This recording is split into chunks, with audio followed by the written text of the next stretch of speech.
Hey everybody, I was in my local gun shop about 5 or 6 weeks ago, I guess by now. It's been quite a while.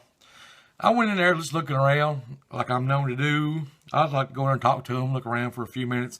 And I saw this little Kahr CM45 laying in their used display case. Well, what attracted me to it was the price. I asked them about it and they said a guy had it on consignment. You know, he was wanting to sell it, so he took it to the gun shop there, and so they could sell it for him. And so I took it out and looked at it, and it looked like it was pretty much brand new. As you can see, whatever wear you see on it now is what I put on it, because it didn't have anything. The only thing that it really had on it was a little bitty shiny spot right there, which I don't think the camera's even going to pick up. Well, anyway, I said, well, let me have a look at it, because that price is insane. So I looked at it, even took it apart there at the store and looked inside of it, and I couldn't even hardly tell that it had been shot. And so I said, all right, go ahead and give me the paperwork. I'll fill it out and buy it. Well, the reason that I bought it was because of the price. Because I thought, well, you know, I'll just take it home, and at the next gun show, I'll take it to the gun show and make 20 or 30 bucks on it, because this was only 220 bucks. Now, I know you can get them brand new. I mean, they're not a very expensive gun. The CM and the CWs and all that are the more of the value, Kahr's value type of firearms, the carry guns. Now, you get up into the PMs, the Kahr Ps and PMs and the Ks out there. There's many different models, and the price jumps substantially. But sometime last year, I bought this little Kahr 380. This is the Kahr CW 380 with a tungsten finish on it. And I fell in love with the triggers on them, because they're just as smooth as silk. Now, they're long, but they're smooth. So I bought that, and then I seen this. Like I said, I wasn't going looking for a Kahr, another one, but for 220 bucks, I wasn't going to walk out without it. And like I said, well, I looked at it. Actually, he took it apart. I asked him if I could see inside of it, and he said, sure, and he took it apart. These Kahrs have strong recoil springs, especially this little guy right here, this little 380. So, taking them apart, putting them together, I mean, it's not a problem, but the recoil spring is so stout, and I'm not going to take it apart on camera, because I look like an idiot doing it. But anyway, that's what makes these little guns so easy to shoot, is because it's got a strong recoil spring in it. And actually, it has a full metal, guide rod. It's all steel. And you got your recoil spring up under there, which is pretty tight. It's actually loosened up a lot. Because when I got it home, I was messing around with it, and I was like, geez, that thing is insanely tight. So what I did, I just racked it back like that and just left it. I put it in my safe for days. I actually forgot about it. So I put it in my safe like that, just trying to help maybe reduce the recoil spring just a little bit on it. I don't know, maybe up to a week. I can't remember. Like I said, I kind of forgot about it. And then I had my safe open a while back, and I was like, well, there the Kahr is. I said, well, I might as well shoot it, because I really like the triggers on them. It is unloaded. Kahrs have a very nice, it's a long trigger. Well, let's see here. It's a long trigger, but it's smooth. And the reset is also long on it.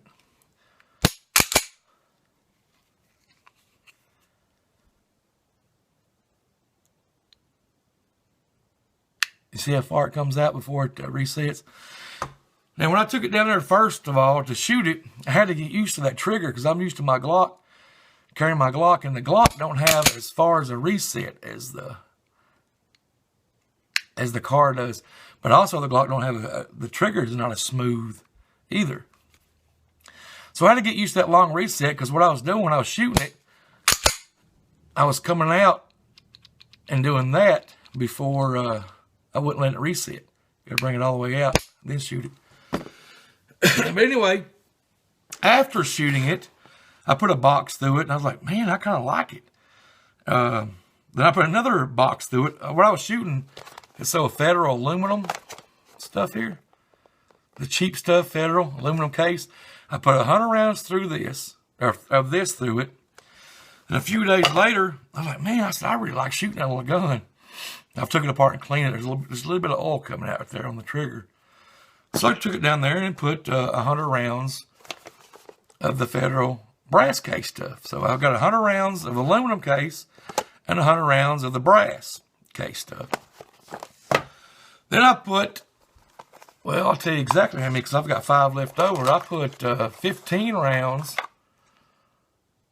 of this Federal 230 grain Hydra-Shock through it. This stuff right there. I love Hydra-Shock. They've been around forever. It's my favorite carry round. They still make them for a reason, everybody. So I saved 5 of them because I thought, hell, I think I'm just going to keep it because it makes a great little carry gun. The magazine is 5 rounds, so you get 5 plus 1. So I only saved 5 of the Hydra-Shock, but I'll just bottom it out with a ball ammo. First 5 shots will be Hydra-Shock, and the last shot will be a ball ammo. So you get 6 shots, 5 plus 1. Like I said, long trigger, long reset, but it's smooth. It really is just as smooth as silk. Reset is long. But since, like I said, since I've been shooting it and I put it in a safe, locked back like that, that recoil spring is I think it's starting to loosen up a little bit. It's not as hard to rack as it was when I first got it. Now, I've not messed with this little 380 as much. I think I've shot this, well, maybe a couple 100 times. I don't know, but it's still pretty stiff. I guess maybe I'll just lock it back and leave it for a few days, because I didn't do that with this one. But anyway, come to the box, got paperwork. It only comes with 1 magazine. Like I said, I only gave $220 for it. I wasn't going to leave without it. And my initial thoughts were, you know, make $20 or $30 on it. But after shooting it 215 times, now I think I'm going to keep it. Now, I need another carry gun like I need another ex-wife. I just don't need one, but I like the way this one shoots. I like the way it feels. And it's so thin, it's going to carry really, really well. I don't really know the dimensions. I know it's about 17 ounces. I don't know how wide it is. I'm guessing about 1 inch. I guess you can find that out. I should have went to Kahr's website, but it's the Kahr CM45. Like I said, it's brand new. You can get them probably about $375. But this one, I've only got $220 in, and I was not going to leave without it because I like its little brother, the 380. So I thought I'd go ahead and bring it home, feed it pretty good, give it a nice house to live in. Now, I didn't film a lot. I just filmed the last, I don't know, 20 or 30 shots shooting it because it's only got a 5-round mag, and that's a lot of loading to do on camera or whatever. So what I did film, I'll put it here at the end of it. I like it. I'm going to keep it. I can't say enough about it. It's a great little firearm. It is a thumper. Such a small gun shooting a 45 ACP. All right, gang, that's it. Thanks for watching. I don't think I'm leaving anything out. Big old hole right there. I'll throw that shooting video in right now. See you next time, guys. Bye.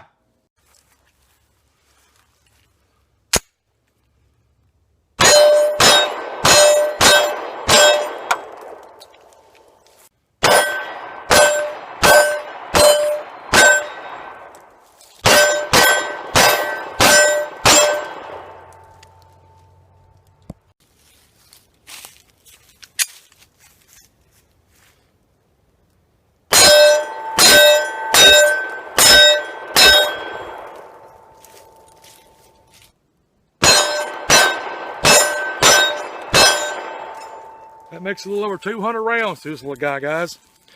It's very easy to shoot because of the recoil spring in it.